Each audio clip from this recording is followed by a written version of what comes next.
You can believe it that আমি এখন মূলত যে জায়গা দিয়ে হাঁটতেছি আর 2 দিন আগে মূলত এখানে হাঁটা যাইতো না কি এখানে পুরো স্টুডেন্ট পলিটিক্সের পুরো অবস্থা সিরিয়াস ছিল। এটা আফটার সাম ফিউ ডেজ আজকে মনে হয় পরিস্থিতি একটু সুযোগ হয়েছে। এখানে আগে আমি যেখানে আসছি এখানে আগে সেনা ছিল আর কি, পুরোটাই সেনা দিয়ে কন্ট্রোল ছিল।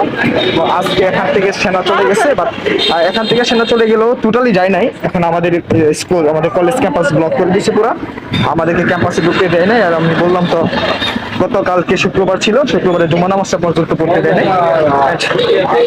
আমি এখন আজকে অনেকদিন পরে বেরোচ্ছি, বাসা থেকে বের হই না কারণ সমস্যা হয়। আর এখন আজকে সর্বোচ্চ সেফটি নিয়ে আপনারা দেখতে পাচ্ছেন সবকিছু কইরা। একটা আমি মূলত রাস্তা চাই, রাস্তা বুঝতেই পারছেন পরিস্থিতি কিছুটা একটা অস্থিতিশীল পরিস্থিতি ছিল, যদিও আজকে কন্ট্রোল হয়েছে। এটা আমার এলাকা, বাট ঢাকা বা সাইডে বাইরে যারা ছিল বা যারা আছে তাদের পরিস্থিতি এখনো খারাপ। আমি